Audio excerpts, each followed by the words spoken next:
Good morning, Calvary. For those who don't know me, I'm Josh Spencer. I have a name tag to prove it.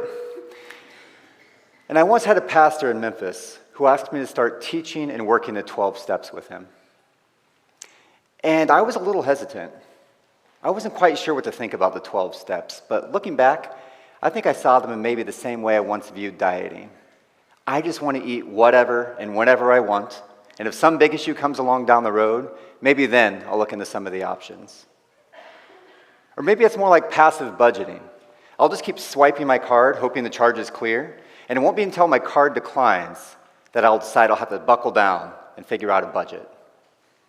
After all, the 12 steps are meant to help people work through addiction. Do I really need that?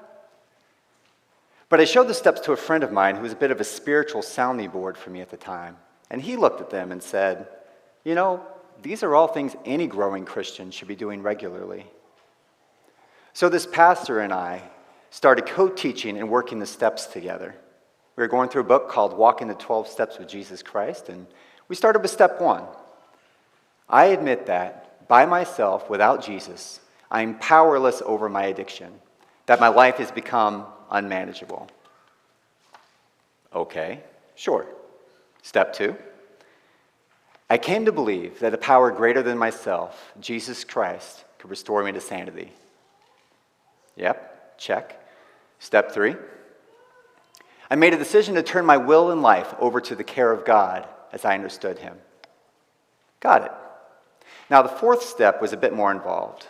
It said, I made a searching and fearless moral inventory of myself, seeking to identify the wrongs of my past life. I had this set of worksheets to fill out, and I was supposed to describe any resentments I had against anyone in my family, my friends, my work, my romantic life. And I had pages and pages filled out by the time I was done. And this poor pastor had to sit down and listen to me describe the nature of each conflict. But the catch was, I was supposed to share about my side in each one of the conflicts. Step 4 was meant to ask the question, what have I done to contribute to the relational wreckage around me? And each of my stories went something like, well, there was this person I was relying on to hold their end of the deal, and they pulled the rug out from under me, and I had some hard landings as a result. And this pastor listened patiently to each story. And when we eventually got to the end of them, he said, yeah, I guess I don't really hear how you were part of those. Tell you what, let me get back to you on this. So he went to his mentor and said, hey, I've got this guy who says he didn't contribute to any of his issues. And his mentor said, yeah, that guy needs to go back to step 1. He still believes he has control. So my pastor came back and said, I'm sorry, Josh, but you're back at step 1. And I thought, really? I haven't even gotten past the first step? And if step 2 is recognizing Jesus as my only hope, does this mean I'm not even there yet? I want to trust God with full control over my life, but trust itself is a challenge for me. I really struggle with the desire to handle everything myself, which comes from the belief that I can, especially in the many seasons when I believed I had to handle things on my own. Do you see the throne in the background of the slides? Between responsibilities I'm given and battles I face, I find myself justifying an addiction to staying on the throne of my life. Today we'll be walking through 3 distinct phases in the story of a person with a very similar struggle. And we'll see how our kingmaker Samuel addresses it all. If you're new to Calvary or haven't been following along with our series so far, as a heads up, you're stepping into the middle of a larger narrative. So you might feel a little lost when I make references to what others have shared earlier in the series. If that's you, I would encourage you to go online this week and check out those earlier sermons. And hopefully that will give you more context for my quick flashbacks this morning. For example, back in May, Pastor Kyle offered a definition for faithfulness as alignment with the heart of God, and unfaithfulness as alignment with our own heart or desire or will. With that definition in mind, let's wrestle with the question, what does faithfulness look like? And as we wrestle with the question, Let me suggest on the front end, faithlessness comes when we try to do it all on our own. Faithfulness comes only when we learn to depend on God alone.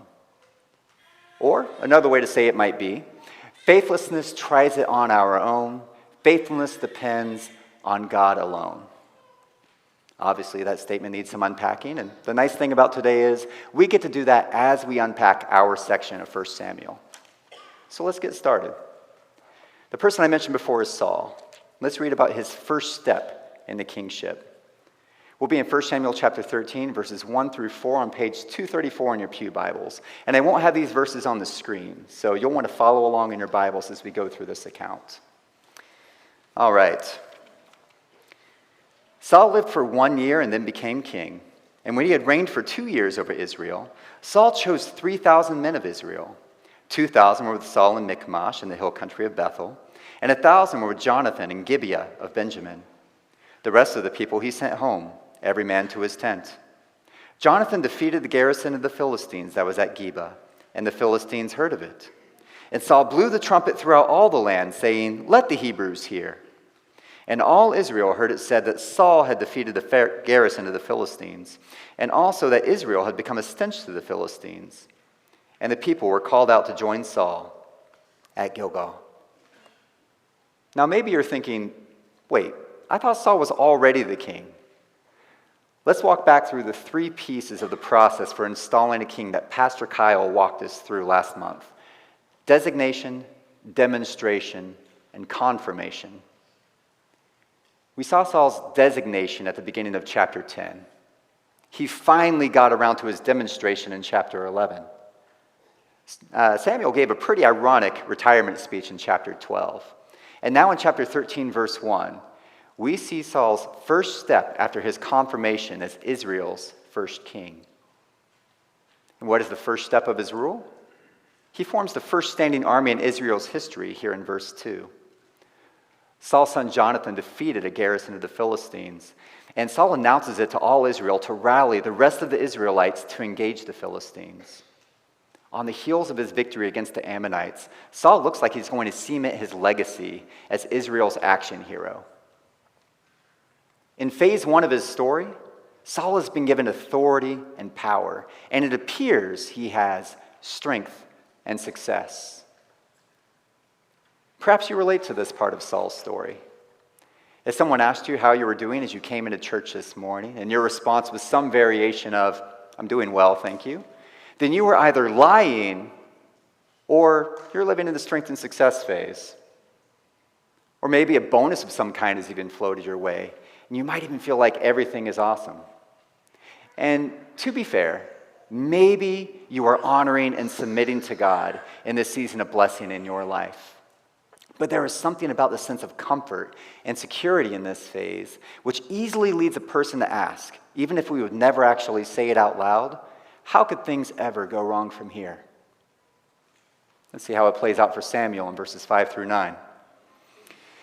And the Philistines mustered to fight with Israel 30,000 chariots and 6,000 horsemen, and troops like the sand on the seashore in multitude.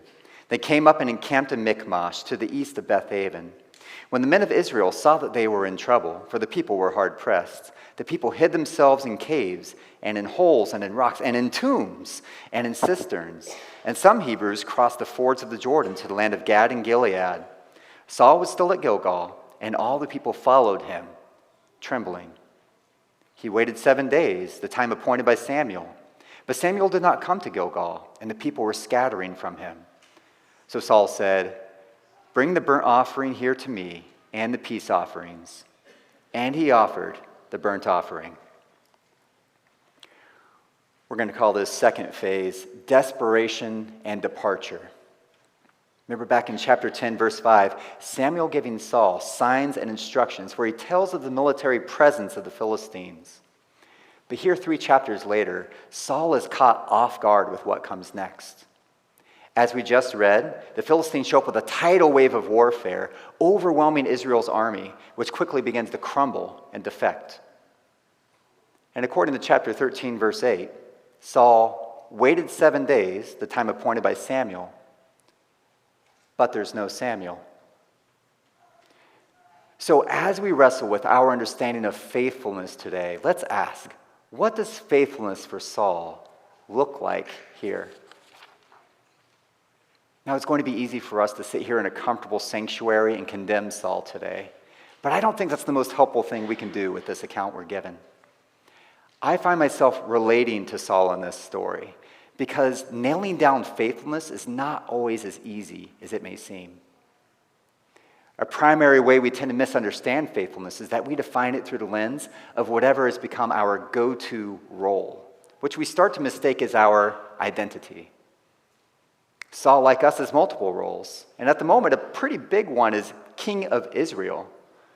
He can reason here that he needs to be a faithful king, which would presumably mean he keeps his army and his nation from defeat, slaughter, and oppression. Part of the issue of being given responsibility is our tendency to believe that suddenly everything depends on us. Our identity and security become rooted in whether we appear to have strength and success in our role. But, roles aside, since Saul was told what to do, it's easy to think that all he needs to do to be faithful is stick to that. And to Saul's credit, he did wait 7 days. But let's take a closer look at the 3 parts of the instruction given to Saul in chapter 10, verse 8. Samuel tells Saul to go on ahead to Gilgal, and that he'd be along later to handle the priestly offerings. And then the 3 parts. 7 days you shall wait until I come to you and show you what you shall do. At best, there's only one part of this instruction that Saul can control, and now he's done it. He can't control Samuel's arrival time. And until Samuel arrives, Samuel can't tell Saul what he is to do. And Saul was left with the tension of whether to, for the sake of being faithful in parts 2 and 3, wait longer for Samuel and trust God to handle the details, or take control by going his own way. And let's not forget, according to chapter 13, verse 8, Saul's situation is getting worse by the second. His army is starting to bail on him. His support and power is getting away from him. It's quickly looking less likely Saul is going to be Israel's action hero, and more likely he will be led away as a humiliated king. So what's he going to do? Remember back in chapter 7, verses 8 through 11? In the midst of battling the Philistines, Samuel made a sacrifice, and God granted military success against the Philistines by overwhelming them with a great thunder. Here in chapter 13, Saul decides that he knows how to fix the problem himself. He offers the sacrifice. Now, before we go further, perhaps you relate to this second phase in Saul's story. Maybe you have an idea of what faithfulness looks like, but a desperate situation has come along, and you're feeling the pressure to deviate from it. Your support systems are falling apart. You have multiple roles, and it's tough to prioritize them. I mean, faithfulness in one might look like irresponsibility in another. How can we know what to choose? Back in June, Josh Locke spoke of Israel saying they believed in God, but their actions showed otherwise. And he compared it to people who call themselves Christian and yet seem to disregard God in their lives. Tim Keller puts it this way: it's not your beliefs, at least not the beliefs you subscribe to, that actually makes you what you are. It's what your heart trusts in, what your heart loves the most. In the end, Saul made his choice based on the true trust and loves of his heart. And what are they? Let's check it out. Let's read from 1 Samuel chapter 13, verses 10 through the first half of verse 15. As soon as he had finished offering the burnt offering, behold, Samuel came. And Saul went out to meet him and greet him. Samuel said, "What have you done?" And Saul said, "When I saw that the people were scattering from me, and that you did not come within the days appointed, and that the Philistines had mustered in Michmash, I said, now the Philistines will come down against me at Gilgal, and I have not sought the favor of the Lord. So I forced myself and offered the burnt offering." And Samuel said to Saul, "You have done foolishly. You have not kept the command of the Lord, your God, with which he commanded you. For then the Lord would have established your kingdom over Israel forever. But now your kingdom shall not continue. The Lord has sought out a man after his own heart, and the Lord has commanded him to be prince over his people, because you have not kept what the Lord commanded you." And Samuel arose and went up from Gilgal. The rest of the people went up after Saul to meet the army. They went up from Gilgal to Gibeah of Benjamin. I'm going to call this third phase of Saul's story responsibility and repercussion. When does Samuel finally show up? It just happens to be as soon as Saul has finished the sacrifice. Saul comes out to greet him, and Samuel gets right to the point. What have you done? Here's responsibility hitting Saul right between the eyes. And Saul's response reminds me a lot of my own step 4 story here, as he finds everyone else who is to blame for his choice to deviate from God's instruction. Well, the men were scattering. Notice his first priority. And by the way, Samuel, you didn't come on time. I looked along the ridge and saw the Philistines were getting into battle formation. I couldn't just stay there. And I thought, oh no, the Philistines will come down against me, and I haven't sought the Lord's favor. Now let's talk for a minute about seeking the Lord's favor. The Lord's favor here isn't care for and alignment with God's heart. Saul uses sacrifice as an attempt to squeeze favor out of God. But this is more superstition than sacrifice. And in verse 12, Saul seems to admit that he knew offering the sacrifice was wrong. He says something very interesting here. Did you catch it? He said, "I forced myself to offer the burnt offering." This is the only time in the Bible this word is used in this way. And it can even be translated, "I was compelled." Compelled is what we feel when we realize we don't have control. Here's where we make decisions we might not otherwise make. This is desperation. We're desperate for security and control, for a sense of safety. It's meant to bring us to the end of ourselves and drive us to look to God for his help and support and direction.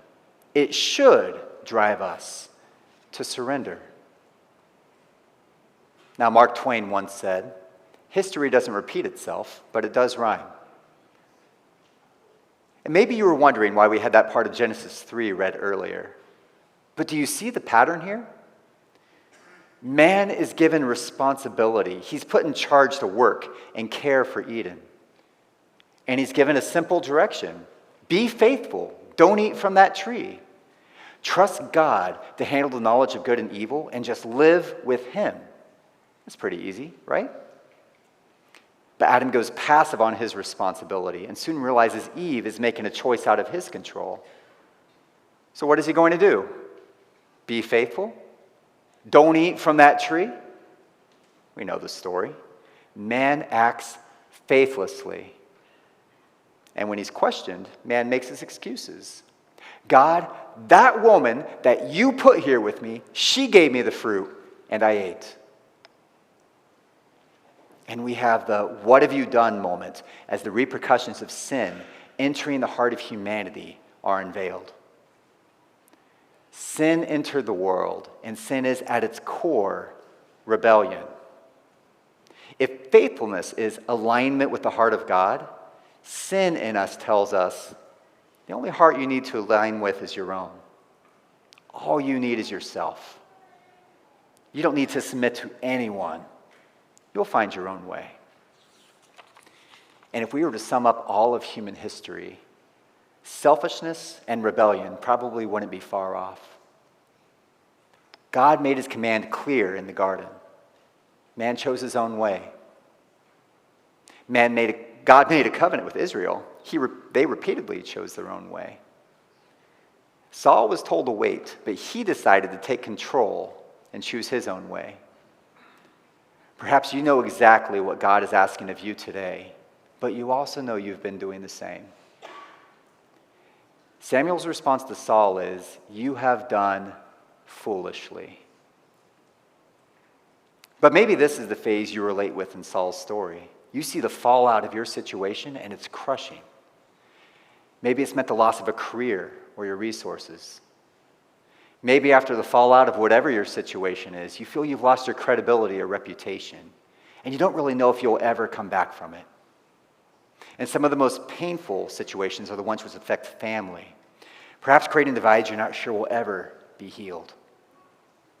But maybe you lose your job and say, well, that boss was just a bad manager. They didn't know what they were doing. They don't know how to treat people well. Or, those customers were really entitled. They just had it out for me. My coworkers had like their own little club, and because I wasn't in, they made sure I was pushed out. Maybe you see your loss of social standing and you think, well, that's just how people are these days. All judgment, no grace. I like to see how they do walking a mile in my shoes. And you can look at the rifts between you and those you once considered family and say, it's only when I care and trust and depend on others that I get hurt. I'm better off on my own than with them in my life. I'm independent. And if any of this rings a bell for you, you might be in a really similar place to where I was in my step 4 inventory. Each of these are things I've wanted to say in response to the conflicts in my life, because it's most natural in the midst of pain to want to find someone to blame. And it's even more natural not to want that person to be me. I can keep my addiction to that throne going strong as long as I can convince myself everything that's going wrong is everyone else's fault. And the thing is, it's easy to justify this kind of thinking, isn't it? As Saul tries to blame everyone else around him, each of his reasons for rebelling sound valid on the surface. But there is a bigger issue at hand which Saul's justifications couldn't address. In fact, his justifications worked to blind him to the real issue. A big part of the point of step 4 is to ask, what have I done, when you want to assign that blame to someone else? Because whether the bigger loss for me at the time was the position or the provision, just like Saul, I had a bigger responsibility to represent the Lord well. He is meant to be my identity and security. I've had to ask the question, and I invite you to apply it to yourself. While climbing whatever ladder I was on, what have I done? And our influence and reputation with others, yes, does come from their impression of us. In those seasons where I felt judged or dismissed by others, I had to ask the question, what have I done to influence those changes? And the relational losses I faced in my life, I have to admit, might not have been the result of everyone else being unreliable and unfair. It might just be that my fear of getting knocked off of my throne and losing my kingdom had put an unnecessary strain on my relationships. So we can ask, what have I done to overwhelm others with my unreasonable expectations? Maybe you have different issues. Take some time today to take an honest look at them and ask yourself, what have I done? I imagine if you were to ask Saul about the biggest issue he was facing, he would tell you it's the Philistines. But it's not. It's the rebellion living inside of him. Saul acted foolishly by doing what he thought would fix the problem of the moment, without considering the larger implications. And what are those larger implications? Surrendering the throne of your life to God and putting your trust and love in Him is a bigger deal than solving your current crisis. The first step is figuring out it's pointless for us to try to stay on the throne, and only then will we surrender. But if you're in the strength and success phase of your story right now, surrender doesn't have much appeal. If you're being honest, you might be wondering whether it's you or God that's really keeping the ship afloat in the first place. Pastor John asked, if the Holy Spirit stopped showing up in your life, what would change? Your answer might be, I'm not sure anything would. Now, of course, we never say that because we're in church. We use words like love and Savior and Lord without really thinking about what they mean. But maybe you've gone your whole life without having to truly rely on God for anything. Steve spoke about alternatives we place our trust in, our jobs, our bank accounts, or our health. And after all of these years of leaning on things like these, you might think all is well. It's all under control. But who is in control? Who is strong and successful. If it's you, watch out. Things go wrong when we sit on a throne that was never meant for us. Yet, just like me, waiting for my debit card to decline, we decide we'll just let Jesus rule when we need him. So what does faithfulness look like here? Even though it's so difficult in this phase, faithfulness requires surrender by giving up the throne of your life to Jesus. When desperation and departure comes, it only demonstrates where you were relying all along in this chapter. But when that demonstration comes, maybe you'll be able to see it as the blessing it is. Maybe it's the wake-up call you needed to get you off your throne before it's too late. And what does faithfulness look like in the desperation and departure phase? It looks like taking those roles you've turned into your identity and surrender all of your roles and identity to Jesus. Accept that your primary role is meant to be in him. Let that identity guide your decision-making so that you can more clearly see what it means to trust him and to align with him regarding your situation. Remember, God gave Saul his role as king, a role Saul felt insufficient for. Remember how he kept running off and hiding. His problem was that instead of accepting his insufficiency and inability and choosing to rest in God's ability, he chose to fight to keep himself on the throne, just to learn that he was, indeed, insufficient. We see how foolish Saul looks after this, and we can imagine how things might have played out if he had just trusted God, had been faithful to what he was commanded. Now, if you're in the responsibility and repercussion phase of your story right now, I'm sure all of this is heavy stuff for you to hear, and I'm sorry you're experiencing what you are. I don't mean to be insensitive to what you're going through.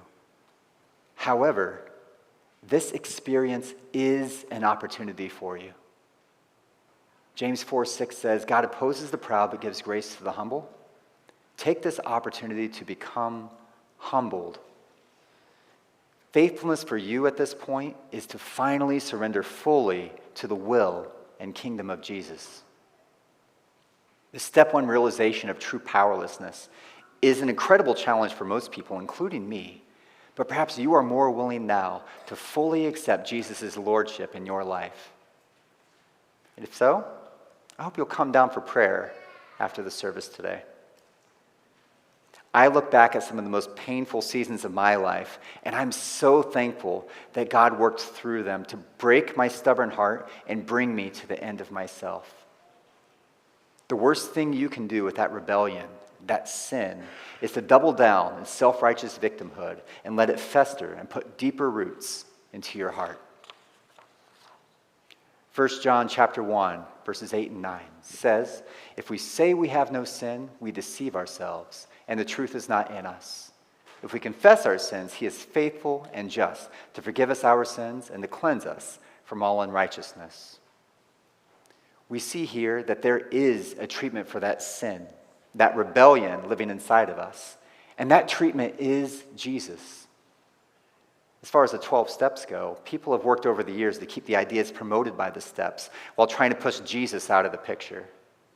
But where Adam and Saul and so many others throughout history have failed, Jesus broke the cycle. When Saul looked like he had strength and success, it became easy for him, just as it is for us, to sit comfortably on a throne and make God an afterthought at best. Jesus, however, made intentional statements which may shock us a bit, such as in John 5:30, I can do nothing on my own. As I hear, I judge, and my judgment is just, because I seek not my own will, but the will of him who sent me. Here is the creator of the universe willingly submitting to the Father and preventing that rebellion we read about in Eden from taking root in him. And Jesus wasn't kept from facing challenges. We might even be able to say there was this moment of desperation in the garden with his disciples. Jesus sees. He knows the cross is coming. But where Saul decided to deviate from God's plan, Jesus remains faithful. There may be desperation, but he never goes into departure and chooses to take back control, despite the many opportunities to do so. He says in Luke 22:42, Father, if you are willing, remove this cup from me. Nevertheless, not my will, but yours be done. Remember Saul as he tried to manipulate God to achieve victory over the Philistines. But here, Jesus surrenders his own will to the Father as he looks toward the cross. Sacrifice for Saul meant killing something else for his own sake. Sacrifice for Jesus meant giving his own life for ours. And when it came to facing responsibility, Saul had become quick to blame others for his decisions and failures. But how did Jesus respond to his accusers and attackers? He prays in Luke 23:34, "Father, forgive them, because they don't know what they are doing." It's as though he's saying, Father, these are people who are just infected by the acts of Eden. They have sin and rebellion flowing through their veins. But now because of the blood flowing out of mine, they can finally know peace between us. And instead of repercussion coming from his responsibility, there is rescue. When we see the wrong people, like Saul, like me, sitting on the throne, we are shown how far from the standard of Jesus we all fall. He is the only one who will sit on that throne with true love, power, righteousness, justice, and grace. The question is, what will it take for you to get off of that throne in your life? Whichever phase you may be in at your story, surrender to the rule of Jesus in every aspect of your life is the key to faithfulness to him. It's only once you've taken that first step that you will be ready to truly align with his heart. Are you finally ready to surrender? Here in just a minute, we'll have a chance to sing together about doing this. Take this opportunity to search your heart and see what you still need to surrender, because we haven't surrendered until we've surrendered all. What we can see from this is there are only two ways, yours or God's. Saul refused to surrender his own way for God's way. I struggle in a very similar way. That's not faithfulness, it's faithlessness. Remember that faithlessness tries it on our own. Faithfulness depends on God alone.